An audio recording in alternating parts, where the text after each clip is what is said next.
পশ্চিমবঙ্গে আয়ুষ্মান ভারতের জন্য আবেদন শুরু হওয়ার পর থেকেই একটি প্রশ্ন সবথেকে বেশি করা হচ্ছে। প্রাইমারি শিক্ষকরা কি আয়ুষ্মান ভারতের জন্য আবেদন করতে পারবেন? কেউ বলছেন পারবেন, কেউ বলছেন পারবেন না। সোশ্যাল মিডিয়ায় বিভিন্ন পোস্ট এবং ভিডিও ঘুরে বেড়াচ্ছে, কিন্তু আসল সত্যিটা কি? আজকে কোনো গুজব বা অনুমানের ভিত্তিতে নয়, পশ্চিমবঙ্গ সরকারের স্বাস্থ্য ও পরিবার কল্যাণ দপ্তরের অফিসিয়াল নোটিশ এবং সর্বশেষ সরকারি তথ্য সহ বিষয়টি বিস্তারিতভাবে ব্যাখ্যা করা হবে। তাই ভিডিওটি শেষ পর্যন্ত দেখুন, কারণ শেষে স্পষ্টভাবে আপনারা জানতে পারবেন বর্তমান পরিস্থিতিতে একজন প্রাইমারি শিক্ষক কি করতে পারবেন আর কি পারবেন না। শুরু করা যাক। যারা ইউটিউব থেকে আমাদের এই ভিডিও দেখছেন, চ্যানেলটিকে সাবস্ক্রাইব করুন এবং হাইপ অপশানটিকে কাজে লাগান। যারা ফেসবুক থেকে দেখছেন, পেজটিকে ফলো করে পাশে বেল আইকন প্রেস করে অল করে দেবেন।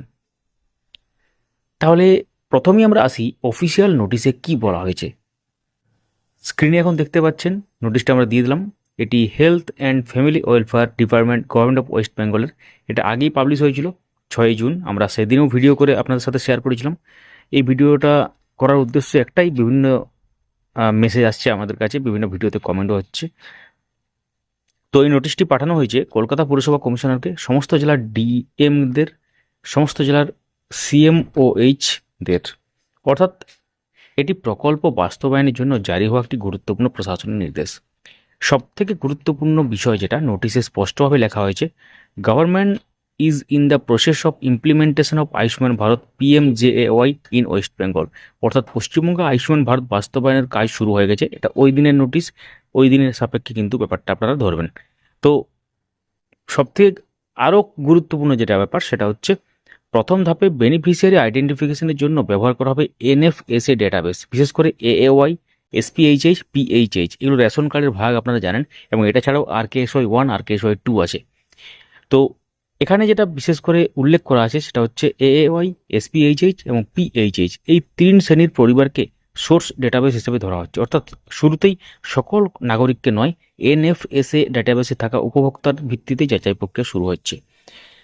ভেরিফিকেশন এবং EKYC সংক্রান্ত ব্যাপার কিন্তু এখানে লেখা আছে।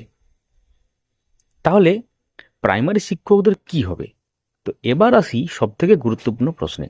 অনেকেই বলছেন, আমি সরকারি প্রাথমিক শিক্ষক, তাহলে কি আমি এখনই আয়ুষ্মান ভারতের জন্য আবেদন করতে পারবো? এই নোটিশটি যদি শুরু থেকে শেষ পর্যন্ত পড়েন, তাহলে দেখবেন কোথাও সরকারি শিক্ষক, প্রাইমারি টিচার বা গভর্নমেন্ট এমপ্লয়িদের আলাদা করে কোনো অন্তর্ভুক্ত করার কথা লেখা নেই।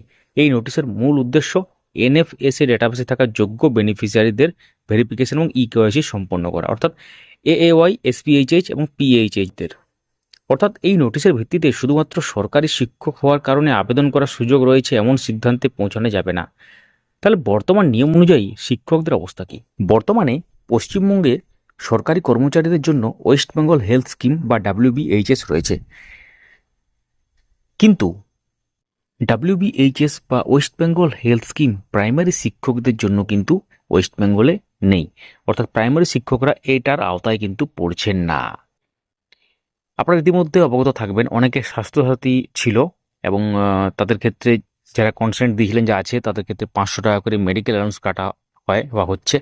কিন্তু এক্ষেত্রে পরবর্তী ক্ষেত্রে অনেকেই সেটাকে স্যারেন্ডার করেছেন এবং সেখানে সেটা মেডিকেল অ্যালাউন্স তারা পাচ্ছেন 500 টাকা করে, মানে কাটছে না তার, যেহেতু স্যারেন্ডার করে দিয়েছেন কার্ড বা কার্ড থেকে নাম বাদ দিয়েছেন। তো সেটা অন্য প্রসঙ্গ, কিন্তু WBHS প্রাইমারি শিক্ষকদের জন্য ওয়েস্ট বেঙ্গল এখনও চালু হয়নি। তো আপনারা কি মনে করেন, WBHS চালু করা উচিত না আয়ুষ্মান ভারতটা অফিসিয়ালভাবে ঘোষণা করা উচিত? তো এবার মূল ব্যাপারে আরও ফিরে যাই। অর্থাৎ পশ্চিমবঙ্গের সরকারি কর্মচারীদের জন্য ইতিমধ্যে আলাদা সরকারি স্বাস্থ্য সুবিধা চালু হয়েছে। এই কারণে অনেকের প্রশ্ন উঠছে, তাহলে কি WBHS থাকলে আয়ুষ্মান ভারত পাওয়া যাবে? বর্তমানে অফিসিয়াল নোটিশে এই বিষয়ে কোনো পৃথক নির্দেশিকা প্রকাশ করেনি।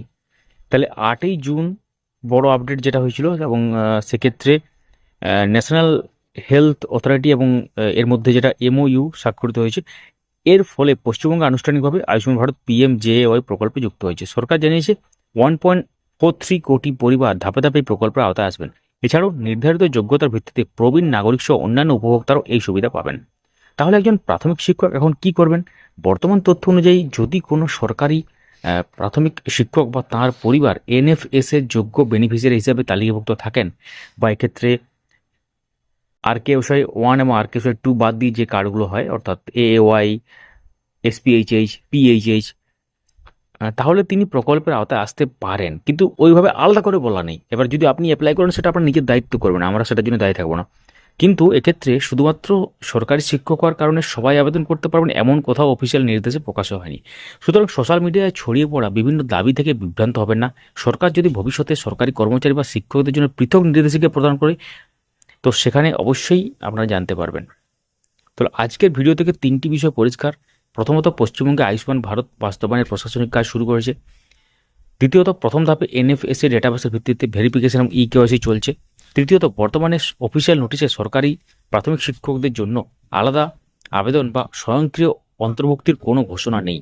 আপনাদের যদি মনে হয় এই তথ্যটি অন্য শিক্ষক বন্ধুদেরও জানা দরকার, তাহলে ভিডিওটি অবশ্যই শেয়ার করুন, লাইক করুন, চ্যানেলটি সাবস্ক্রাইব করুন বা পেজটিকে ফলো করে রাখুন। পরবর্তী আপডেটগুলোর জন্য সঙ্গে থাকুন। ধন্যবাদ।